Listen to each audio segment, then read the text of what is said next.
د ننګرهار سرحدونو قومونو او قبایلو چارو ریاست په هڅو د علماو او قومي مخورو په منځګړیتوب د پچیراګام ولسوالۍ د پنکزیو قوم د محمد دین شاه وزیر او میر محمد کورنیو ترمنځ 80 کالو دښمني په دوستۍ بدله او پای ته ورسېده.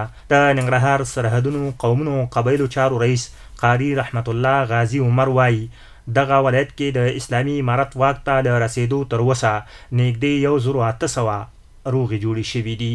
اسلامي امارت چې راغلی چې زموږ د قیادت لاندې حل شوي دي دا 1994 فیصله ده چې کړې ده او راتلونکي کې انشاءالله په ټولو قومي مشرانو علما کرامو باندې دا غږ دی چې څومره شخړې پاتې وي چې هغه زر ته زر حل کړي او کې موږ سره همکاري وکړي.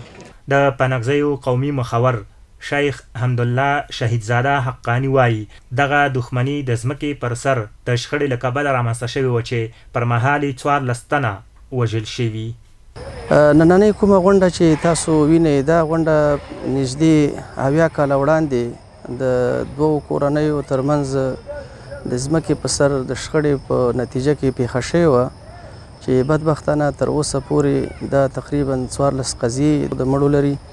البته دا د پنکزی قوم د انځرخیلو د قریې د دوو کورنیو چې بیا وروسته دغه کورنۍ د خپلو د بدۍ د فعالیتونو په اساس باندې تر 4 ورسېدي. محمد عمر چې د محمد دین کورنۍ غړی دی وایي خوشحاله دی چې دښمني په دوستۍ بدله شوه. د ټولو نه ډېره مننه کوو او ډېر خوشحاله یو چې موږ د سولې په ټغر سره زامن سکینه کړو او یو تر زامن شو سو خپل ماسي عادي ژوند کې. دغه راز د شاه وزیر کورنۍ غړی خیال محمد د نورو خلکو غواړي چې له دښمنۍ ځان وساتي ځکه په بدۍ کې خیر نشته. هغه ټول ورونو ته دغه غږ دی چې خپل آینده نسل دپاره باید تاسو ښه لاره انتخاب کړئ او بدیو کې فایده نشته.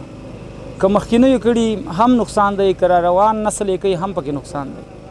همدارنګه یو بل قومي مخور محمد هاشم دانشیار د کورنیو ترمنځ د روغو جوړو په تړاو د اسلامي امارت هڅې ستایي او غوښتنه ترې کوي چې روغو جوړو کې لا خپل کوښښونه ګړندي کړي. نو دا ډېر یو ښه اقدام ده او باید چې دې ته تر هغو پورې دوام ورکړی شي تر څو په ټول ننګرهار کې او بیا په ټول افغانستان کې هیڅوک هم شخصي بدۍ ونه لري او ټول سوکاله او آرام ژوند ولري.